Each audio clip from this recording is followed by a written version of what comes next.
my channel. In this tutorial, I'll show you how to spice up your piano accompaniment for Officially Missing You by Tamia. This tutorial is designed for those who already know the basic chord progression and want to add more interesting accompaniment patterns and voicings. Here's middle C for reference. We're playing in the key of G major, which has only one sharp, F sharp. However, we'll also be using a number of accidentals throughout the arrangement. Before we get started, let's do a quick recap on the main chord progression. We have G major 9, A minor 6, B7, E minor 7, D minor 7, F over G, C major 9, B minor 7, E minor 7, A minor 7, and C over D. Here's a preview of how I usually play the intro when the piano is the only accompaniment.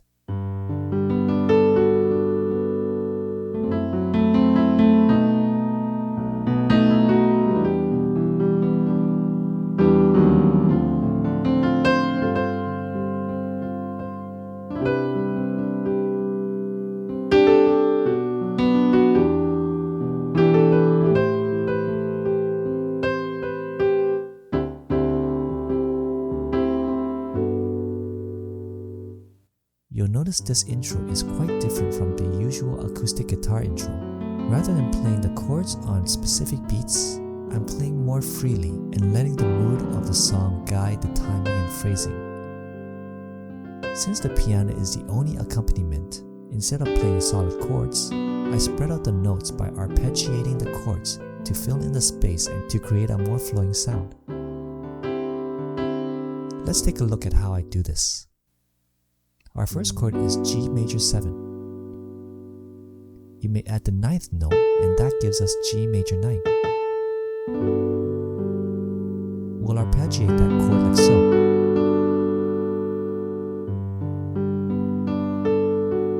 We'll do the same for A minor 6 and B7. Here, I'm just rolling my right hand chords.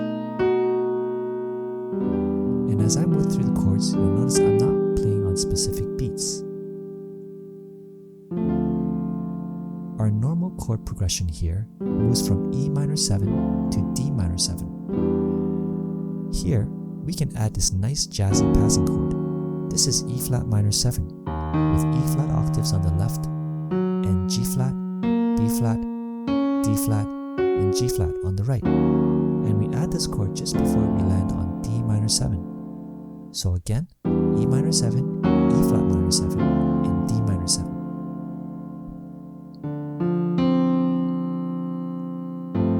And here's F over G. You can use whichever inversion feels most comfortable.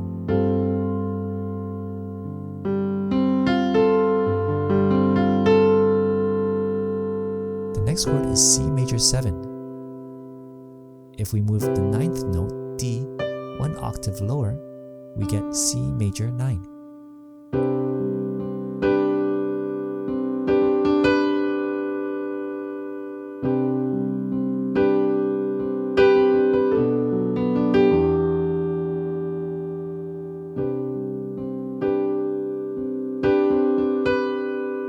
When we get close to B minor 7, I start playing the chords on a specific beat as we transition from the start of the song.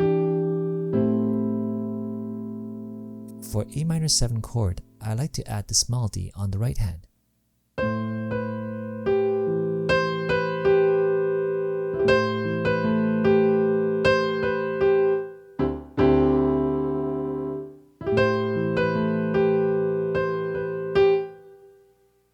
Then we have C over D. And we return back to G major 9.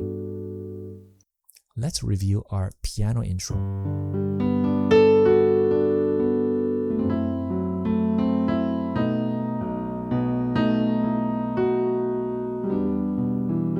And here's our jazz passing chord.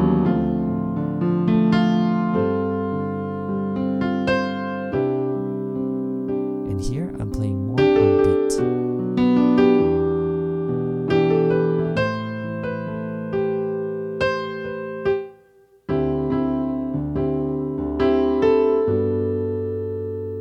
is our intro. Throughout the song, if you recall, our normal rhythm is this.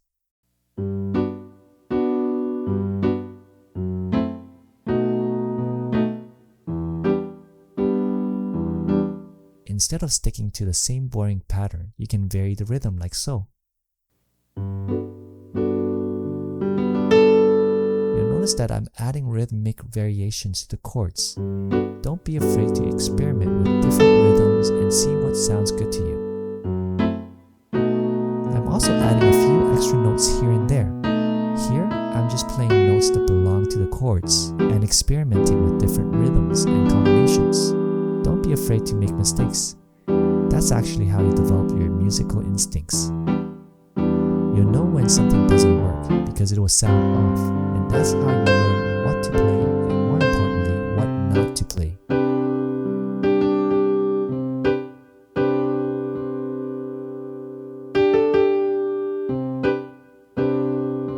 For A minor 7, I've already shown you this little melody.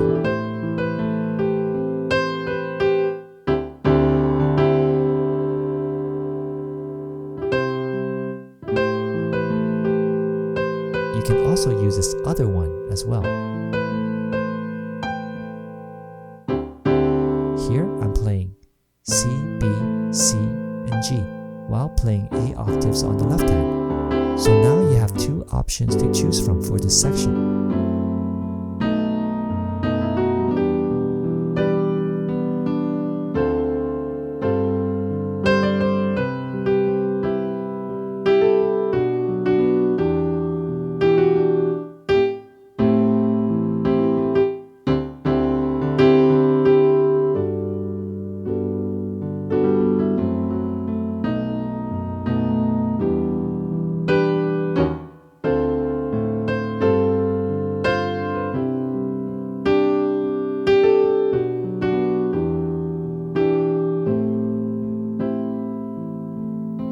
Here's how you can end the song.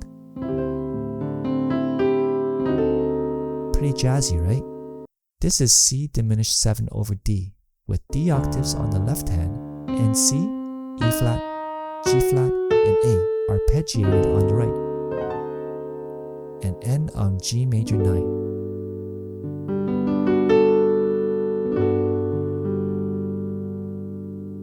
While playing G octaves on the left hand, you can pretty much play any note from the D major scale in the right hand.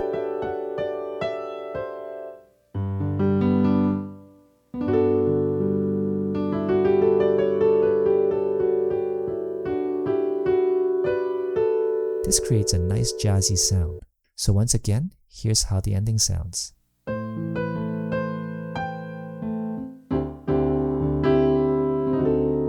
Feel free to experiment and practice your improvisation. The more you improvise, the more confident you'll become.